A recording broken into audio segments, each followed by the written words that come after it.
Hey folks, it's Ben. I'm here with a box opening and then hopefully in a month the review. We're opening the box of a Radley 7¼ inch circular saw. Here in Canada, this is a house brand for home hardware. And this one has a 12 amp motor, up to a 50-degree bevel, and a 1-year warranty, which is handy, and a dust blower. They blow dust anyway because they're kind of fast. Apparently it comes with a blade and a straight edge guide and a hex blade or a hex wrench for the blade right there, and it's got some other features that are fairly typical, and looks like this thing was built over a year ago, so that's interesting as well. Here's the French side because we're in Canada, and more French, and then here's some tips and trips. So I'm guessing we don't have much for paperwork inside this thing, but I haven't even cracked it open yet. I was kind of waiting for you guys to kind of see. It's kind of a rad name, right? It's the Radley. I've always figured that. I've never actually bought the home hardware brand. Way better than a triangular saw. Yeah, okay. And it looks like it's going to be an amazing pea green. And pea as in not like peas. So not much to it. There's the saw. And here's the blade.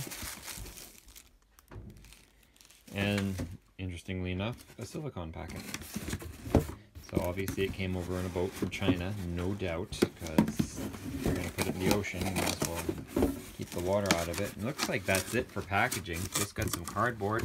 Oh wait, we do have a manual. I was wondering about that. So we also have a dual language manual and do not return to store sign.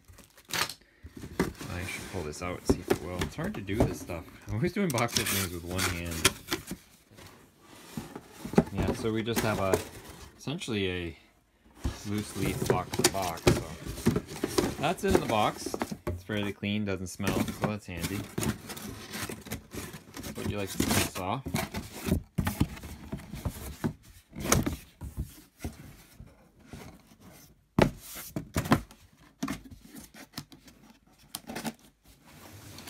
Now to the cool part.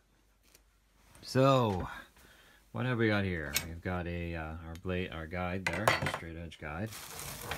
We have our circular saw. You can really see the plastic components through this little lid here, which is kind of interesting. And also, they owe me a wrench, but those are sometimes on board. Yeah. But it said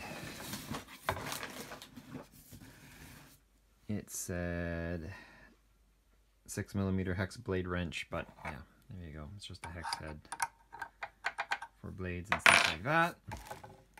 Very plasticky guard. I'm moving down from a Mastercraft, which is a Canadian Tire brand, and before that I had just a skill saw. So looking at this, like I said, the plastic guard seems kind of cheap but technically effective. In the front here, we have the slide for the guide, which we can tighten down, and that way you can cut a straight line. And then we have our little angle shot here, which it says go to 50, although probably the farthest you'd ever want to go is 45. I guess that's the point of it. This neat green color. This would be the blade stop, I'm guessing. If I pulled that. Yeah, it locks the rotor so you can undo the blade. And I guess this thing is the blower that blows air into the front, so maybe that'll be cool. I don't think I've had a saw do that before. Typical plastic casing. You gotta press the side, so it's really be harder to do left-handed than right-handed. Heads up for that. And then we've got our height adjustment. That lets us move this up or down depending on where we need it to be, so that's all right. I like the big knob. You don't need a wrench for that. It looks like this is where our little hex hides. I guess you have to put it in the right way because it's a hex hole to fit into, so I want to make sure you get that out. So that's cool. Let's put the blade on. So I'm gonna push the brake in, and I guess I don't need to brake it.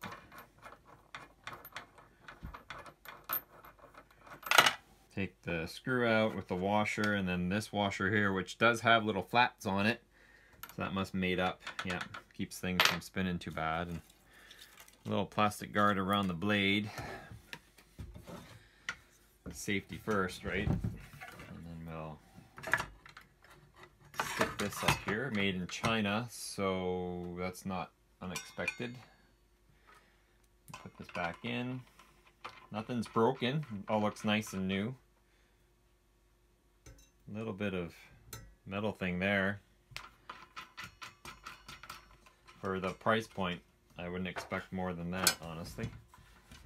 And then we'll tighten this blade up. Let's see if we can. I'm guessing it's just got a one point where it sits in. There we go. There it is. Let's put this on nice and tight. Cool. I should put that back in the holder. I'm going to put that down sometime and lose it. I can tell. So let's plug it in.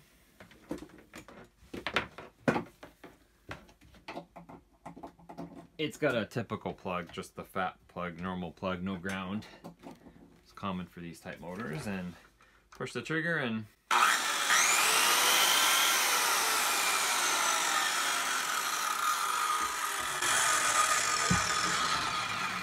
fairly basic circular saw. So we'll give it a month trial. Like I said, I'll use it. We got some decking we need to do and such.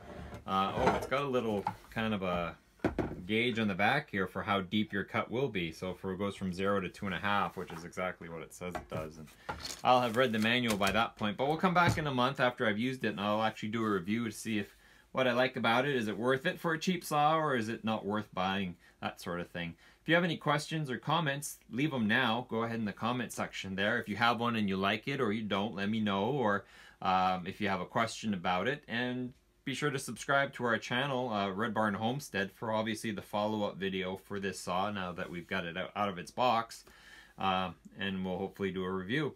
And we'll see you next time.